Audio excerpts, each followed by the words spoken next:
সকাল হতে না হতে ওই সন্তানের জন্য জান্নাতের দুইটা দরজা আল্লাহ খুলে দেয়। রাতের বেলা খাওয়াবেন তো সকাল বেলা জান্নাতের দরজা খুলে যাবে।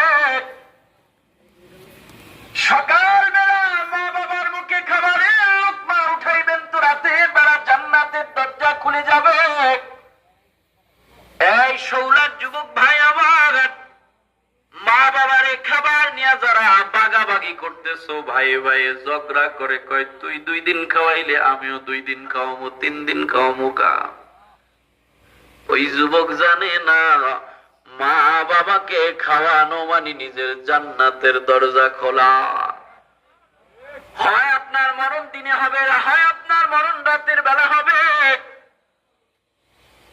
24 ঘন্টার যে কোনো একটা সময় তো আপনার মরণ হবে। যদি আপনার মরণ রাতের বেলা হয়, দিনের বেলা মা বাবার খেদমত করার কারণে, রাতের বেলা আপনার মা বাবার জন্য খেদমত করার কারণে জান্নাতের দরজা খোলা। যদি আপনার মরণ দিনের বেলা হয়, রাতের বেলা মা বাবার মুখে খাবারের লোকমা উঠানের কারণে দিনের বেলা জান্নাতের দরজা খোলা। রাতে মরেন আর দিনে মরেন, মা বাবার খেদমতকারী সন্তানটা যখনই মরে না কেন, জান্নাতের দরজা আল্লাহ তার জন্য খুলে রেখেছে। এজন্য শৌলার যুবক ভাই আমার, এলাকার বাকে বাকে খুঁজলে পাওয়া যাবে কত নাফরমান সন্তান মা বাবা খেদমত করবে তো দূরের কথা, মা বাবার গায়ে পর্যন্ত হাত উঠায় এমন সন্তানও আছে না নাই?